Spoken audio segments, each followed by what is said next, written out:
우리 하나님 말씀 읽고 하나님 말씀을 묵상하겠습니다. 데살로니가 전서 5장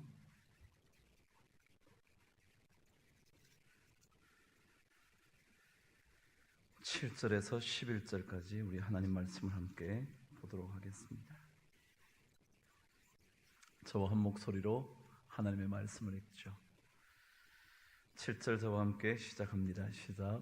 자는 자들은 밤에 자고 취하는 자들은 밤에 취하되 우리는 낮에 속하였으니 정신을 차리고 믿음과 사랑의 호심경을 붙이고 구원의 소망의 투구를 쓰자. 하나님이 우리를 세우심은 노하심에 이르게 하심이 아니요 오직 우리 주 예수 그리스도로 말미암아 구원을 받게 하심이라. 예수께서 우리를 위하여 죽으사 우리로 하여금 깨어 있든지 자든지 자기와 함께 살게 하려 하셨느니라. 그러므로 피차 권면하고 서로 덕을 세우기를 너희가 하는 것 같이 하라. 아멘.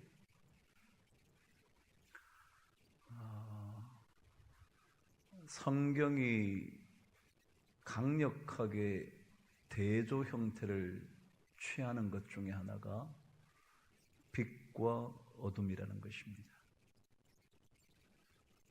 하나님께서 천지를 창조하실 때도 어둠이 있는 그곳에 빛을 창조하시는 이야기로 처음부터 어둠과 빛을 갈라놓으십니다. 복음서 중에 가장 논리적으로 쓰여졌다고 말하는 요한복음에 의해도 태초에 말씀이 계셨는데 그 말씀이 하나님과 함께 있었는데 그 말씀이 곧 하나님이신데 그런데 그 하나님이 예수 그리스도이시라는 사실을 설명하면서 가장 먼저 언급한 내용이 그 안에 생명이 있으니 이 생명은 사람들의 빛이라. 요한복음 1장 4절에는 태초의 말씀 하나님, 그 하나님이 예수 그리스도라고 설명을 하고 난 다음에 곧장 그 예수 그리스도 안에 빛이 있었다. 그것이 생명이다. 그렇게 말했어요. 성경은 어둠과 빛을 강력하게 대비시킵니다. 왜냐하면 빛은 생명을 의미하고 어둠은 사망을 의미하는 것이기 때문이었습니다. 그래서 빛 대신 예수, 그 얘기는 사망의 어둠을 이기신 예수라는 말과 언제나 함께 썼죠. 복음서 첫 번째 장인 마태복음에도 보면 예수 그리스도를 찾으러 왔던 동방 박사들이 뭘 보고 왔대나요? 별을 보고 왔대요. 별은 왜 보고 왔냐요? 빛이니까. 깜깜한 어두움 속에서도 볼 수 있었으니까. 그러니까 별이라는 것은 사실은 빛이라는 것이었죠. 다르게 바꾸면 별이 아니라 빛을 보고 계속 온 것이었습니다. 주님께서도 자주 말씀하시죠. 나는 세상의 빛이라고. 나를 따르는 자는 그래서 어둠에 거하지 않을 거라고. 계속 빛과 어둠을 갈라 놓으시죠. 그래서 그리스도를 만난 하나님의 사람들은 의인이라 불리면서 의인의 길은 마치 돋는 햇살과도 같다. 그것이 마치 낮의 광명처럼 환하다 라고 잠언 4장 18절은 말하죠. 왜요? 끊임없이 하나님의 사람, 하나님께서 선택한 사람들의 특징을 빛으로 규정을 하고 그 빛이 가지고 있는 생명에 관하여 강조함으로 그리스도를 만난 사람들의 삶이 살아있다는 것을 늘 우리에게 깨우쳐 주죠. 저와 함께 요한복음 12장 46절을 읽고 말씀을 계속 묵상해 보죠. 요한복음 12장 46절이요.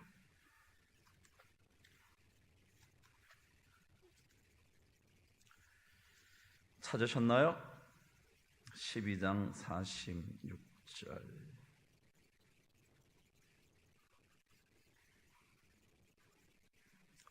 찾으셨으면 저와 함께 말씀을 읽어보도록 하죠. 시작. 나는 빛으로 세상에 왔나니 무릇 나를 믿는 자로 어둠에 거하지 않게 하려 함이라. 주님은 빛으로 이 땅에 오셨대죠. 빛으로 오신 이유는 우리로 하여금 뭐예요? 어둠에 거하지 않도록. 오늘 말씀은 그날을 기다리는 신앙인에 관한 두 번째 말씀이에요. 근데 그 말씀의 시작은 이러했습니다. 말씀 7절은 말합니다. 자는 자들은 언제 자고요? 밤에 자고, 취하는 자들도 언제 취한다고요? 밤에 취한다 라고 하고 난 다음에 8절은 이렇게 시작합니다. 우리는 낮에 속하였으니. 그랬어요. 밤과 낮이라는, 빛과 어둠이라는 완벽한 대조를 통하여 그날을 기다리는 성도들의 삶이 어떤 것인가를 가르쳐주고 있습니다. 오늘 8절 말씀에 우리는 이렇게 되어 있지만 사실은 원어 성경은 우리는 그러나 라고 되어 있습니다. 헤메이스 데라는 말은 데라는 것을 여기는 빠뜨려 놨지만 사실은 원문에는 우리는 그러나 낮에 속했다. 그러나라는 단어를 강조함으로 우리는 그러나 라는 거예요. 그래요. 그리스도인들은 밤과 관련을 덜 짓습니다. 그래서 제가 오늘 그날을 기다리는 사람의 첫 번째 특징, 제가 이렇게 적었습니다. 하나님의 사람의 중요한 특징은 밤을 주의하는 겁니다. 밤이요. 왜요? 자는 자들은 밤에 자고 취하는 자들도 밤에 취한다. 근데 요즘은 낮에도 취하더라고요. 낮술을 많이 마시대 여자들이. 어이구, 식당에 와가지고요 밥을 먹는데 소주를 먹어. 와,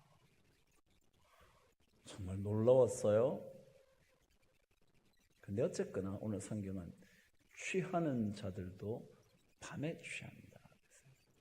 그럼 성경은 밤의 특징을 두 가지로 적었습니다. 하나는 잔다, 두 번째는 뭐예요? 취한다라는 것이었습니다. 잔다라는 말은 잘 때는 아무것도 느끼지 못할 가능성이 많습니다. 물론 잠귀가 밝은 사람이야 뒤척거리도 안다지만 잔다는 의미는 누가 건드려도 모르고 자는 겁니다. 그러니까 둔감해지는 거죠. 둔감해진다는 것은 무방비 상태가 된다 그런 뜻입니다. 그리고요 잠을 잘 때는 모든 것을 잊어버리고 잡니다. 그래서 잊지 못하는 사람은 뭘 못해요? 잠을 못 자죠. 그래서 잊으면 잠을 잡니다. 뭐 근심, 걱정 다 잡니다. 다 잊어버리고 잠을 잡니다. 그래서 그때는, 잠을 잘 때는 그것을 가리켜 우리는 평안한 상태라고 말합니다. 왜요? 안 편하면 잠을 못 자니까. 잠자리가 불편하면 잠을 못 자니까. 마음 상태가 불편하면 뭐요? 잠을 못 자니까. 그러니까 잘 수 있다는 것은 평안해진다 그런 뜻이에요. 근데 이 평안함이 긍정적인 의미가 아니라 오늘 쓰여진 이 말은 부정적인 의미였어요. 자기 때문에 뭐요? 무방비 상태가 된다. 잘 때는 뭐요? 칼로 찔러도 찌르는 줄 모르는 거죠. 도둑이 들어왔지만 들어온 줄도 모르는 거죠. 그러니까 무방비 상태가 되는 거예요. 이게 굉장히 위험하다는 겁니다. 이게 밤에 일어나는 특징이다. 사사기에 보면 단 지파가 라이스 족속들을 점령하는 이야기가 기록되어 있는 곳이 있습니다. 사사기 18장에 가면 기록되어 있는 것 확인해 보시겠습니다. 사사기 18장 7절이요. 제가 가지고 있는 성경 392면이요. 다 찾으셨다면 아니라면 이 앞쪽을 보시면 함께 읽을 수 있겠네요. 자, 시작.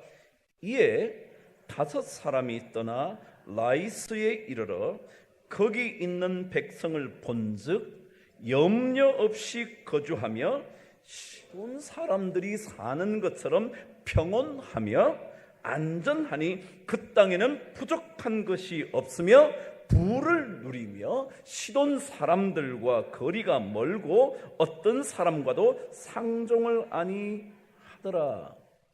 그래서 19절에는 이렇게 말합니다. 이르되 우리가 일어나 그들을 치러 올라가자.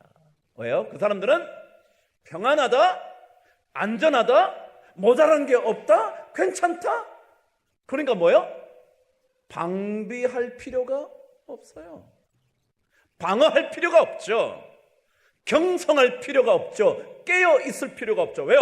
다 있는데요. 뭐 부족한 게 없는데요. 뭐 그걸 보자마자 단지파가 뭐라 그런다고요? 일어나 우리가 저 사람들 치러 가자. 쳤대야.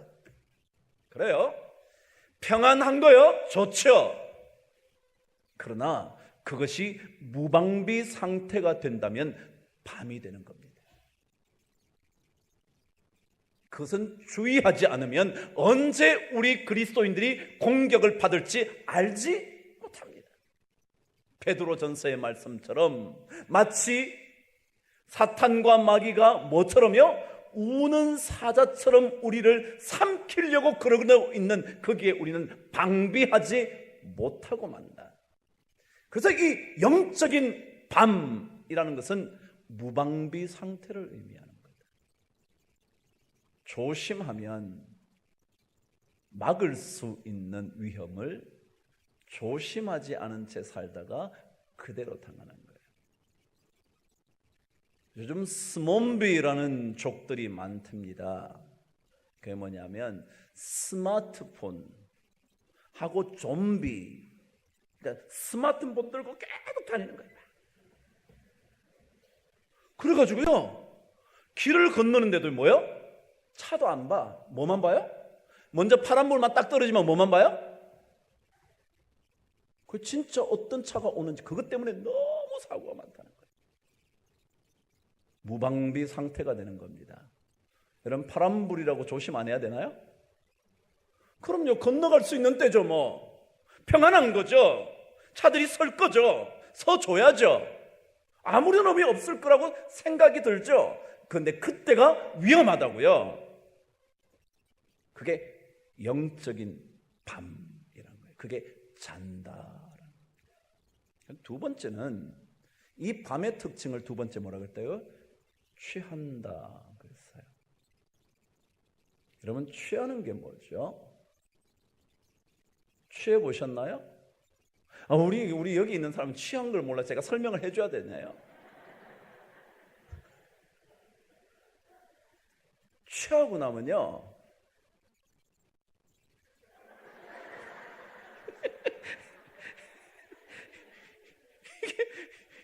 이게 뭐 설명이 안 돼. 이것을 가리켜 좀 더 적극적인 방종이라 그럽니다. 취한다는 건 뭐라고요? 자는 것은 그래도 자기가 그냥 자는 거야. 그런데 취한다는 것은 자기 스스로 뭐요? 술을 마시죠. 그래서 더 취하도록 더 마시죠. 말짱하면 안 되니까 더 마시죠. 말짱하면 그 말 못할 것 같아서 더 마시죠. 그러니까 스스로 자기 자신을 점점 더 몰고 가는 겁니다. 그래서 이것은 좀 더 적극적인 방종이라는 겁니다. 그래서 예수 믿는 사람들은 이걸 주의해야 됩니다. 그래서 8절에 우리가 낮에 속했다 라고 말한 다음에 곧장 한 말이 뭐냐면 우리 지난주에도 말씀하셨던 정신을 차리고 라고 되어 있습니다. 이 정신을 차린다는 앞말이 무슨 뜻이냐면 스스로 조절한다 그런 뜻입니다. 제가 그랬죠? 영적인 방종을 가리켜 취한다고 말했어요. 그것을 적극적인 방종이라고 했어요. 자기가 일부러 하는 거야. 마시라 그러지도 않는데 뭐요? 내가 마시는 거야. 한 잔만 먹어도 되는데 뭐요? 2잔 마시는 거예요. 2잔 마시지 않고 뭐요? 부어라, 마셔라 그러는 거죠. 이게 뭐예요? 본인이 적극적이 되는 겁니다. 근데 여기 제가 그랬죠. 그래서 이것은요 뭐에 관련되어 있냐면 자기 스스로를 절제하지 않는 겁니다. 그래서 이게 정신을 차리고라는 낱말을 영어 성경은 아예 이렇게 번역을 했습니다. self-control, 자기 자신을 컨트롤한다고요. 자기 자신을 컨트롤. 먹고 싶지만 뭐요? 참는 거죠. 하고 싶지만 뭐요? 안 하는 거죠. 그 말을 안 해야 되겠다 싶으면 그래도 참아보는 거죠. 허벅지를 꼬집어가면서 참아보는 거죠. 이게 셀프 컨트롤. 그걸 정신을 차리고 그렇다는 거예요. 자, 다시 한번. 그리스도인들, 그날을 기다리는 사람의 가장 중요한 특징을 저는 밤을 주의해야 한다 그랬습니다. 그 밤의 중요한 특징 2가지가 뭐가 있다고? 첫 번째, 잠자는 것. 잠자는 것은 영적인 둔감함을 의미하는 것이고, 둔감하다는 것은 뭐예요? 무방비 상태가 된다. 특별히 그것은 평안하다, 괜찮다, 이 정도면 됐지, 이렇게 살아도 뭐 어때? 라고 말하는 그 순간 주의해야 하고요. 2번째 뭐라고요? 좀 더 적극적으로 자기가 방종을 행하는 겁니다. 더 악한 사람 있죠. 그 정도 해도 되는데 끝까지 그런 사람 있죠. 참 못된 사람들이요. 그냥 기분 나쁘면 한두 마디 할 수 있어요. 왜 사람인데 그럴 수 있죠. 근데 그 정도만 하면 되는데 그걸 막 끝까지. 그게 뭐예요? 적극적인 거죠. 이게 밤의 특징 중에 하나, 취하는 것. 그런 것입니다. 자, 그렇다면 밤을 주의하려면 뭐에 관심을 둬야 되겠어요? 낮이요. 다시 한번요. 밤과 낮, 어두움과 빛. 그러니까 밤을 주의하는 인생이 되려면 낮에 대하여 관심을 가져야 돼. 낮에 대하여 관심을 가져야 돼. 낮. 빛에 대하여. 자, 그럼 제일 완벽한 이야기부터 하나요. 정답부터. 빛이 누구라고요? 예수 그리스도. 나는 세상의 빛이니. 그랬어요. 요한복음 8장에 보면 나는 빛이다. 자, 그럼 우리가 예수에게 집중하는 거예요. 그래서 히브리서가 예수 그리스도를 바라보자. 예수 그리스도 자꾸 바라보자. 그분이 어떤 특징이냐, 그 빛이 어떤 특징이 있나, 오늘 성경은 우리에게 어떻게 가르쳐주나 저와 함께 말씀을 통해 확인해 보시죠. 8절 저와 함께 읽겠습니다. 시작.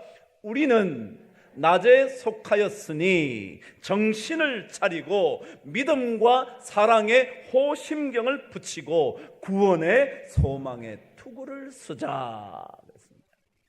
무슨 개념이 나왔냐 하면 믿음, 소망, 사랑, 이 개념이 나왔어요. 자, 근데 요 개념 전에 제가 조금 전에 그랬죠. 우리는 낮에 속하였으니 라고 말했을 때 이 우리는 뒤에 뭐가 있다고요? 그러나 그랬죠? 우리는 그러나.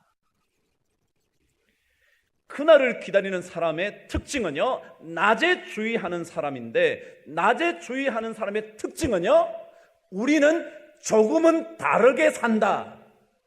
왜요? 우리는 그렇지 않다 라고 말하는 사람이라는 거예요. 우리는 그러나 그렇게 못다.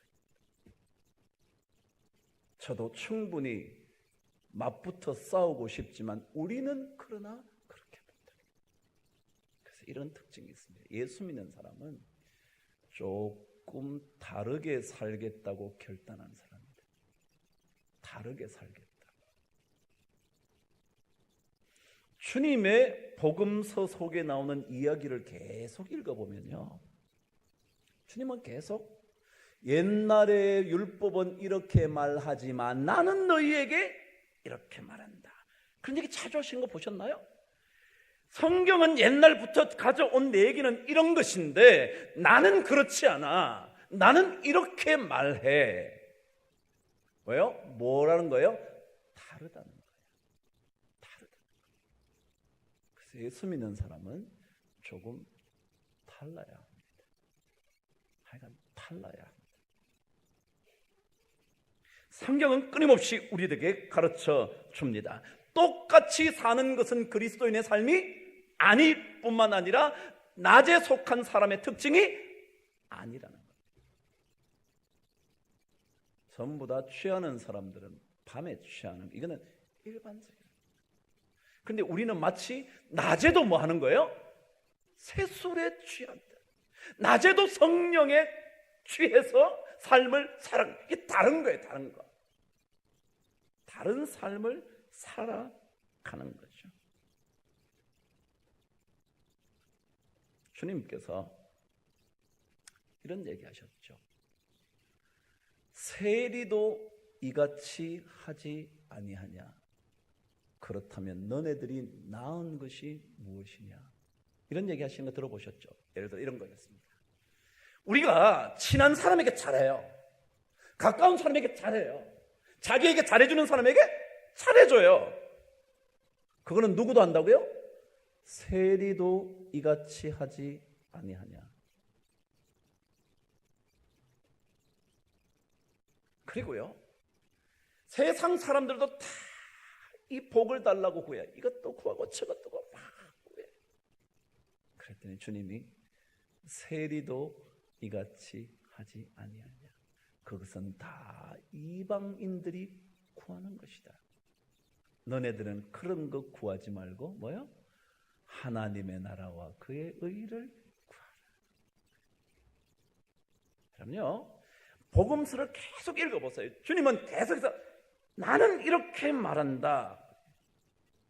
평안을 주셔도요, 이렇게 말해요. 내가 주는 평안은 세상이 주는 평안과 같지 다르다는 거야. 다르다는 거야. 그 요한복음 14장에 가면 내가 주는 평안은 세상이 주는 것과 다르다는 거예요. 그러니까 우리가 누리는 평안과 그들이 누리는 평안이 다른 거예요. 그런데 우리는 그들이 누리는 평안을 자꾸 사모하고 산다는 거예요. 달라야 되는데. 포도원의 일꾼의 비유를 여러분이 읽어보셔도요, 세상은 그래요. 어떻게 해요? 저녁 5시에 일 끝나갈 쯤에 뭐하고 있냐? 나를 써주는 사람이 없어서 일하지 못하고 있습니다. 야, 너 지금 들어가요. 그래서 임금을 주는데 다 똑같이 주니까 사람들이 뭐라 그래요? 우리는 아침부터 와서 땀 흘리고 고생을 했는데 쟤는 1시간밖에 일 안 하고 우리가 똑같이 받아요? 그러면 주님은요, 달라요. 우리가 예수를 닮는다는 것은 조금 다르게 사는 거예요. 우리는 원수 갚아야 안 갚아요? 안 갚으려고 사는 거예요. 남들은 원수를 갚으려고 살아요. 제가 그랬잖아요. 옛날에 중국 영화의 100%가 뭐냐면 원수 갚는 거야. 아버지의 원수를, 그리고 우리 스승님의 원수를, 우리 무협을 없앤 저쪽을 계속, 그게 중국 역사입니다. 진짜로 그래요. 근데 우리는 원수 갚는 일은 누구에게 있다? 주께 있다. 우리는 다르게 살아요. 다르게 산다고요. 오히려 주님이 뭐라 그래요? 원수 갚는 건 내게 있으니까 너네들은 원수를 뭐예요? 사랑하고 너를 핍박하는 자를 위하여 기도해라. 이게 다르잖아요. 이게 계속 다르게 살도록 요구해요. 그러니까 여러분과 저는 조금 다르게 살아요. 그래서 저는 예수 믿는 사람 조금 다르다 그래야지, 뭐 너나 나나 라고 말한다면 우리 그리스도인들이 뭐요? 그날을 기다리고 사는 사람이 아니다. 오스카 와일드라는 사람의 유명한 소설 하나가 있습니다. 그게 뭐냐면 도리언 그레이의 초상이라는 유명한 소설입니다. 한번 나중에 그냥 심심하시면 읽어보세요. 안 심심하시면 안 읽어도 돼요. 심심하시면. 거기 보면 도리언 그레이라는 주인공이 등장하는데, 이 사람은 부모로부터 엄청난 돈을 물려받은 부유한 아들입니다. 근데 어릴 때 아버지를 여여서, 부모님을 여여서 그 수많은 재산을 가지고 자기가 살아가는데, 부모님의 가르침이 없이 살아가는 삶 속에 어떻게 살아가야 하는지를 제대로 배우지를 못합니다. 그래서 자기가 어떤 존재로 살아야 될까, 이걸 가르침을 제대로 못 받아서, 돈은 많죠. 어릴 때부터 돈이 많게 자랐던 부잣집 부유한 아들이니까. 요즘 그런 사람 많잖아요. 근데 어느 날 한 천재 화가가 등장을 합니다. 바질이라는 사람이 이 도리언 그레이의 초상화를 그립니다. 근데 원래 이 도리언 그레이가 워낙 멋지게 생겼습니다. 근데 초상화를 그렸는데 너무 원래 잘난 인물이기도 한데다가 이 초상화가 굉장히 초상화를 잘 그려서 그것을 어느 날 보던 헨리 경이라는 사람이, 헨리 경어요, 뭐 이렇게 존칭 있잖아요. 그 사람이 딱 보더니 이건 진짜 놀라운 그림이다, 놀라운 인물이다, 그래요. 그 말에 이 도리언 그레이가 너무 감동을 받습니다. 그러고는 이렇게 말을 합니다. 그러나 얼마나 슬픈 일인가. 나는 늙어 무섭고 흉측한 모습으로 변하고 말 텐데, 그런데 이 그림은 항상 젊은 상태로 남지 않겠어? 거꾸로 된다면 얼마나 좋을까. 나는 영원히 젊은 상태로, 그리고 그림이 늙어간다면. 그래요. 근데 이 영혼은 마치 환상소설처럼요, 이 얘기를 했는데 그 소원이 갑자기 이루어지는 거예요. 이루어져서 세월이 지나가는데요, 그림이, 초상화가 자꾸 늙어지는 거야, 그림이. 근데 이 사람은, 도리언 그레이는 계속 팽팽하고 젊은 거예요. 그래서 완전 런던 사교계를 휩쓸고 다닙니다. 그것 때문에 엄청난 문제를 이렇게 많이 휩쓸고 다닙니다. 이 소설은요, 우리 현대인들의 삶을 그려놓은 것 같다는 거예요. 우리가 뭐요? 늙지 않고 살라고 주사 맞고 째고 고치고 계속 막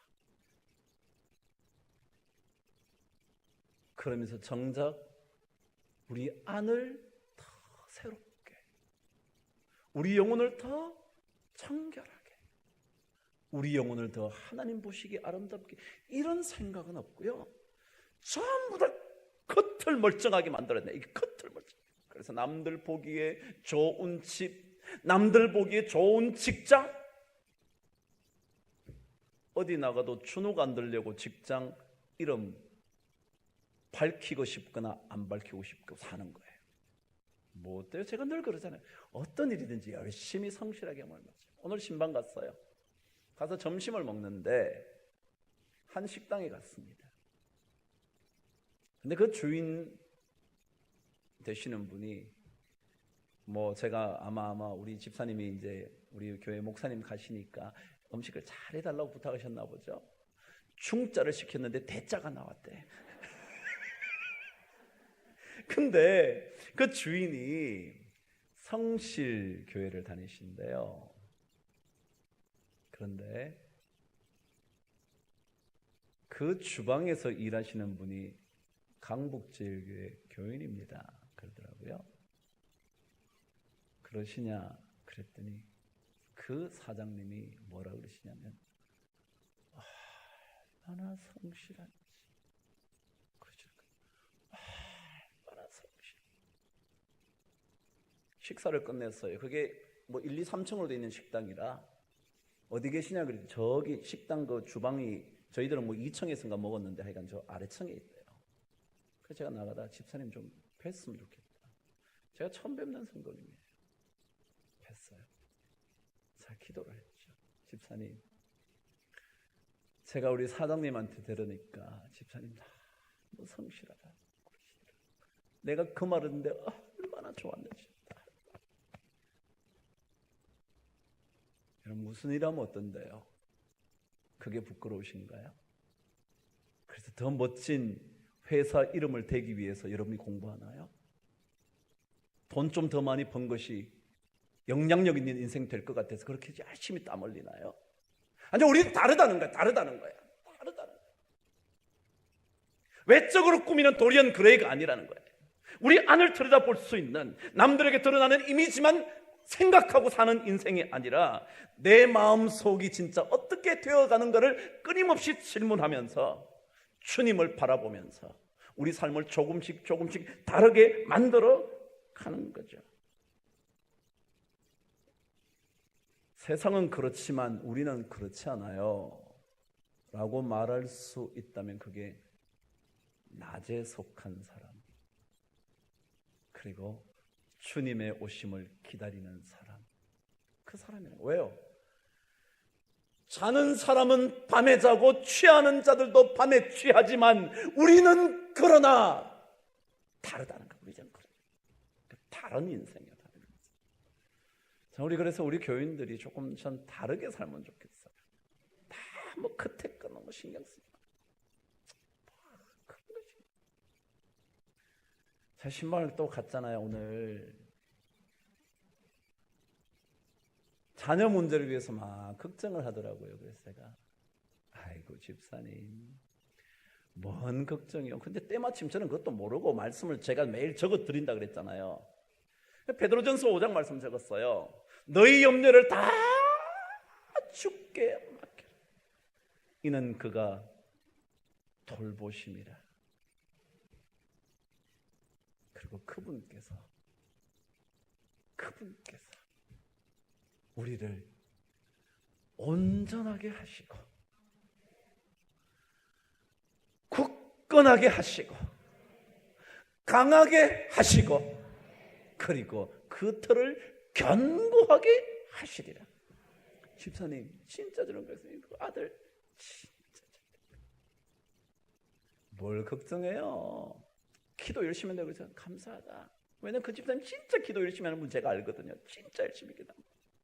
제가 집사님 기도하시면 찬송 열심히 하세요.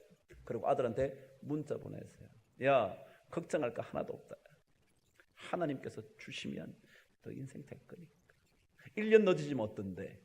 여러분 1년 늦어지면 늦어졌나요? 에이, 아니요. 10년 늦어도 늦어진 거 아니에요. 근데 그런 게 있어야지. 그런 게. 전 그래서 우리 모든 성도님들에게 조금 다른 삶을 살아서 낮에 속한 인생으로 살아가시게 되기를 바랍니다. 두 번째 특징입니다. 낮에 속했다는 것은 다르다 그랬어요. 두 번째 다른데 그 다른 게 뭐냐? 오늘 성경 8절에 우리에게 다시 이렇게 가르쳐 줍니다. 저와 함께 읽겠습니다. 시작. 우리는 낮에 속하였으니 정신을 차리고 믿음과 사랑의 호심경을 붙이고 구원의 소망의 투구를 쓰자. 제가 조금 전에 이렇게 얘기했죠. 이 중요한 이야기 뭐요? 믿음, 소망, 사랑이라는 이야기 앞에 우리는 그러나가 있다는 얘기를 하고 난 다음에 지금 이 얘기를 하려고 하는 겁니다. 여러분, 그리스도인의 삶의 문화의 특징 뭐라고요? 다시 한번요. 그리스도인의 삶의 문화의 특징 따라해 보세요. 시작. 그리스도인의 삶의 문화의 특징. 여러분, 그리스도인들에게나 누구에게나 문화가 있어요. 그 가정에 문화가 있다고요.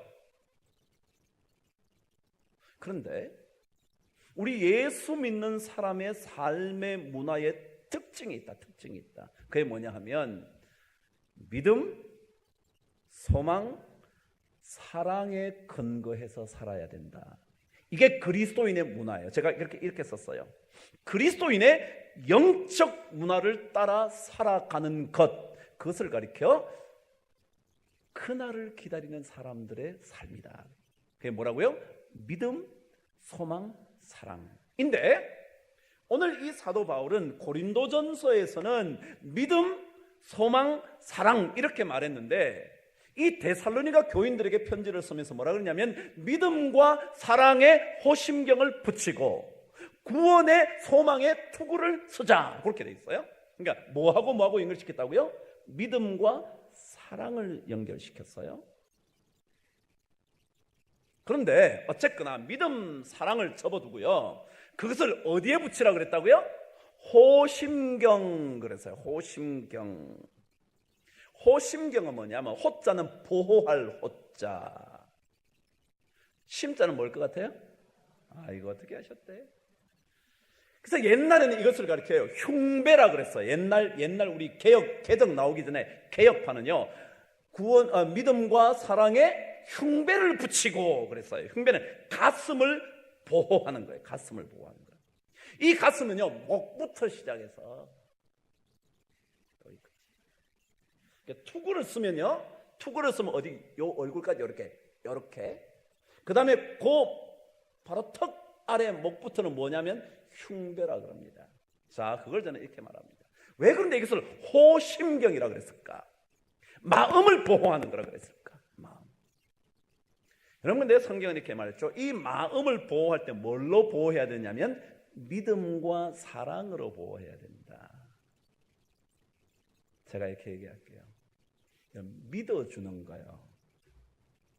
자식을 믿어주는 거예요. 남편을 뭐요? 믿어주는 거예요. 믿는 거예요. 물론 예수 그리스도를 믿는 거예요. 그건 믿음이죠. 근데 두 번째는 뭐냐면 사랑이요. 저는 이렇게 느꼈어요. 믿음과 사랑은 뭐냐면요, 마음을 따뜻하게 간직하는 거예요. 그걸 저는 이렇게 생각해요. 믿음과 사랑에 호심경을 붙이고. 우리 예수 믿는 사람 좀 따뜻해야 되거든요. 차가우면 안 돼. 전 차가운 사람이 싫어요. 전 따뜻한 사람이 좋아요. 얘기하면 함께 울기도 하고요, 함께 웃기도 하고요. 그런데 막 표정 없는 사람이 있어요. 아무리 얘기해도 니는 얘기를 나는 꿈쩍도 안 한다. 나는 하여간 네가 뭐 웃기는 얘기를 하든지 뭐 슬픈 얘기를 하든지, 슬프거든 네 혼자 슬프고 뭐 기쁘려면 네 혼자 기쁘고 그냥 집에 가서 혼자 웃지 말고. 이게 뭐냐, 가슴이 따뜻해. 가슴이. 왜요? 믿음과 사랑이 뭐요? 호심경을 붙이고. 저는 이 말이요, 다른 해석을 하기 싫더라고요. 그래, 우리 예수 믿는 사람은 사랑과 믿음으로 마음을 이렇게 감싸야 되는 거구나. 사랑과 믿음으로. 그래, 혹시 나를 속이려고 하는 사람이 있어도 그냥 그렇구나, 믿어주는 거죠. 좀 속죠 뭐. 그럼 누가 갚아주겠어요? 대답은 잘한다니까요. 하나님이 갚아줄 거로 생각하고, 그죠? 좀 속아주면 되잖아요. 그게 따뜻한 거잖아요. 왜요? 믿음과 사랑에 호심경, 마음을 보호를 다른 걸로 하시면 안 돼요. 마음은 따뜻하게 하셔야 돼요. 사랑으로 안아주고요. 그러고 난 다음에 뭐라 그랬냐면 구원의 소망의 투구를 쓰자.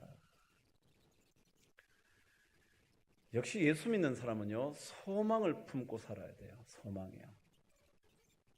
안 될 것 같은가요? 될 것 같은가요? 고난이 유익이라 생각하세요? 억울하다고 생각하세요? 여러분, 이런 뭐가 있어야 돼요? 소망이 있어요. 이 소망은요, 사실은 확신을 의미해요. 확신이 없으면요, 소망 안 하죠. 그냥 그만두는 거죠, 뭐. 그만큼 잘 외우는 현재의 고난은 장차 우리에게 다가올 엄청난 영광에 비교할 수가 없다. 이걸 믿냐고요. 그게 뭐예요? 소망이잖아요, 소망. 그래, 현재의 고난? 에이, 우리에게 다가올 영광스러운 것에 비하면 이건 아무것도 아니야. 아무것도 아니야. 이게 소망이잖아요. 우리는 어떤 일이 있어도 건져주시는 하나님의 은혜가 있지. 그게 뭐예요? 구원의 소망의 투구를 쓰자.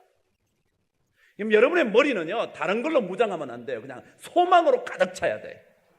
가정을 봐도 소망이 가득하고요, 교회를 봐도 소망이 가득하고요, 나라를 봐도 뭐요? 소망이 가득하고요. 나라를 보고 어떤 사람들은 막 미치는 사람이 있어요. 나도 미칠 것 같을 때도 있어요. 근데요, 아니요, 소망을 품고 기도하면요, 하나님께서 이 나라를 이제껏 얼마나 복되게 이끌어오셨는데, 우리나라 같은 나라가 없대잖아요. 50년의 전쟁이 일어나서 겨우 6, 70년밖에 안 지난 이 나라가 이렇게 됐다는 것은 상상도 안 된다고요. 이게 하나님 은혜잖아요. 하나님 은혜. 여러분, 우연히 애국가가 그렇게 아직까지 불린다고 생각하세요? 우연히? 하나님이 보호하사 우리나라 만세, 그렇게 여러분 부르는 게 우연이에요? 전 진짜 아니라고 생각해요. 남들은요, 하나님이라 그러니까 하기 싫으니까 하느님이 그렇게 부르든지 말든지 간에 저는요, 하나님이 우리나라를 보호하시는 거예요. 우리나라 만세. 난 진짜 하나님이 우리나라를 보호해서 우리나라 만세. 그러면 6월 25일 다가오는데요, 그때 제가 예배 때 애국가 부를 거거든요. 집에서 연습 좀 해갖고 오세요. 진짜 하나님이 보호하시, 이거는요, 이게 우연히 된 게 아니에요. 우연히 된 게.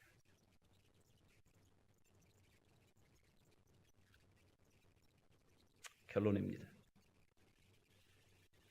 오늘 성경은 이 그날을 바라보는 사람의 세 번째 특징, 10절 저와 함께 읽겠습니다. 시작. 예수께서 우리를 위하여 죽으사 우리로 하여금 깨어 있든지 자든지 자기와 함께 살게 하려 하셨느니라. 그날을 바라보는 사람은 누구랑 함께 산다고요? 예수와 함께 사는 거예요. 예수와 함께.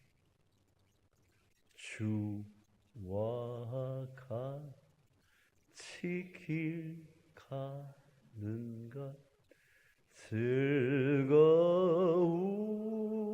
일 아닌가? 이건 진짜예요? 우리 주님과 함께 걸어가는 이 길이 즐거우신가요? 그래, 즐겁지. 함께 가는 것. 오늘 성경은 자든지 깨어 있든지, 여기에서 깨어 있든지 자든지라는 말은, 깨어 있다는 말은 살아 있다는 뜻이고요, 잔다는 뜻은 죽었다는 뜻이에요. 자, 우리가 살아도 주를 위하여 살고 죽어도 주를 위하여 죽나니 사나 죽으나 다 누구 것이라고요? 주의 것이로다. 그러죠? 그 얘기거든요.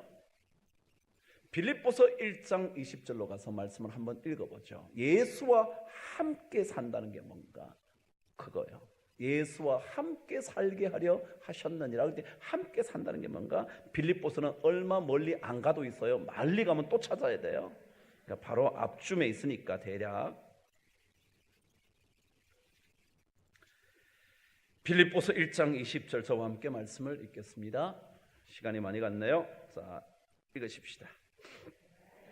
나의 간절한 기대와 소망을 따라 아무 일에든지 부끄러워하지 아니하고 지금도 전과 같이 온전히 담대하여 시작 살든지 죽든지 내 몸에서 그리스도가 존귀하게 되게 하려 하심이다. 하나님, 주님과 함께 산다는 게 뜻이 뭐냐면, 주님이 내 안에서 뭐요? 존귀하게 되는가? 주님이 존귀하게 되는가?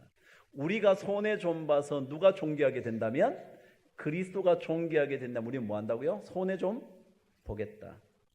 내가 욕을 좀 얻어먹어서 주님의 이름이 조금 나아진다면 뭐요? 내가 조금 욕 얻어 먹겠다.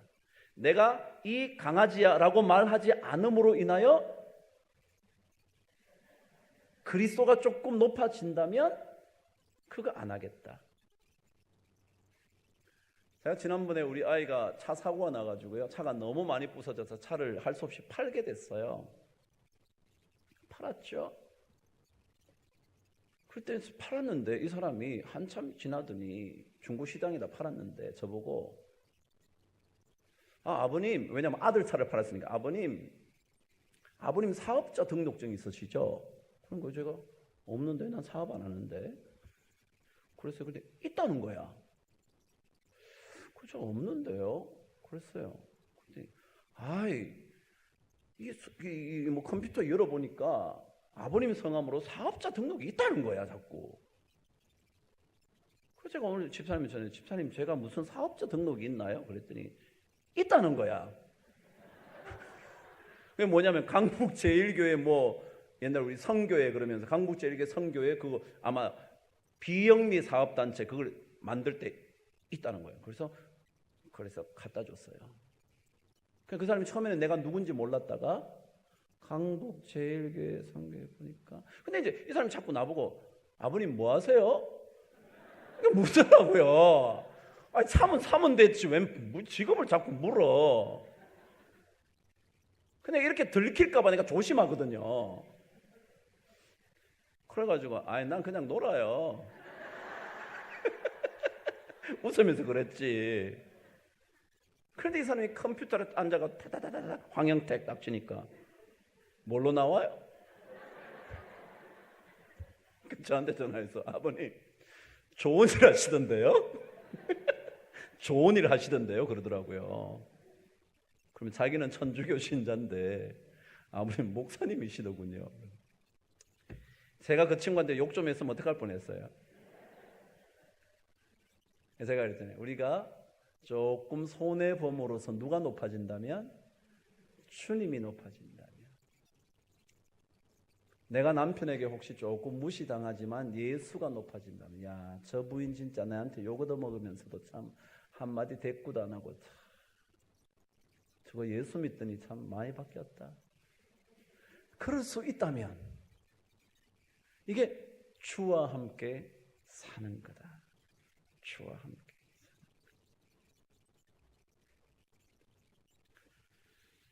레나타 살레츠리라는 철학자가 이런 얘기를 했다 그러나요? 한번 들어보시죠. 그분이 쓴 책이 선택이라는 이데올로기라는 책을 썼습니다. 선택이란, 우리가 너무 선택이 하나의 막 사상이 됐다는 거예요. 이렇게 한 선택하고 저렇게 선택하고 이렇게 하면. 그런데 그분이 이렇게 썼습니다. 내 삶을 내가 선택하고 내가 결정하고 내가 통제할 수 있다고 생각하는 현대인의 믿음이 얼마나 빈약한 환상 위에 세워진 것인지를 해부한 책이 선택이라는 이데올로기라는 책이다. 이렇게 얘기합니다. 뭐라 그랬냐면요. 뭐라고요? 내 삶을 누가 통제해요? 내가 통제해야지. 내가 결정하는 거지. 내가 선택하는 거지 라고 말하는 것이 얼마나 잘못된 것인가. 우리 삶은 누가 선택하는 건데, 여러분? 여러분이 선택하신다고요? 아니요. 믿음이 있는 사람은요, 우리는 뭐예요? 주와 함께 가잖아요. 그럼 주님이 우리의 삶을 이끌어 주시고 선택하게 하시고 결정하게 하시고 도와주시고 그러는 거예요. 우리가 내 삶을 통제해서 내가 잘 한다고요? 내가 내 가정을 잘 꾸려가면 된다고요? 그런 소리 말아요. 오늘 성경은 뭐냐면 우리가 깨어 있든지 자든지 뭐요? 예수와 함께 살게 하려 한다. 그러니까 우리는 주님과 함께 사는 거예요. 내가 내 혼자 사는 게 아니라고요. 내가 내 결정을 가지고 내가 선택을 해서 내가 통제를 하면서 내 인생을 살아갈 수 있는 게 아니라고요. 우리 누구와 함께 살아요? 주님과 함께 살아요. 그래서 여러분, 문제가 생길 때마다 먼저 기도부터 한번 해보세요. 그냥 하나님 이거 어떻게 하면 좋아요? 진짜 답답한데 어떻게 하면 좋아요? 그럼 한번 기도해 보세요. 왜요? 우리는 누구랑 사니까? 주님과 함께 사니까. 그럼 기도하면서 선택해 보세요. 그러면요, 여러분 겸손해져. 이건 내가 선택하기는 하지만 우리 이미 하나님께서 역사하실 것이라는 것을 믿는 거예요. 왜? 기도했잖아요. 그래요. 우리 그리스도인들은 조금 다르게 사는 거거든요. 그게 바로 낮에 속한 사람의 특징들이거든요. 그래서 밤의 문화를 벗고 낮의 문화를 살아가는 우리 모든 성도들 되시기를 바랍니다. 그래서 우리가 주님과 함께 또다시 주와 같이 길 가는 것. 어린아이 같은 우리 미련하고 약하지만 주의 손에 이끌리어 그 놀라운 하나의 길을 걸어가기는 은혜요. 그런 거 받고 꼭 사시게 되기를 주님의 이름으로 축복합니다. 오늘 여러분 잘 오셨어요? 비 맞으셨나요? 네, 비가 거의 그쳤죠? 더 와야 되는데, 그죠? 네, 그래도 오시는데 좀 불편하지 않아서 다행이지만 오늘 밤에 비가 더 많이 오면 좋을 텐데. 여러분, 하느님께서 여러분 삶과 저의 삶에 그날을 기다리는 신앙인의 인생의 모습이 더 잘 그려지게 되기를 주님의 이름으로 축복합니다.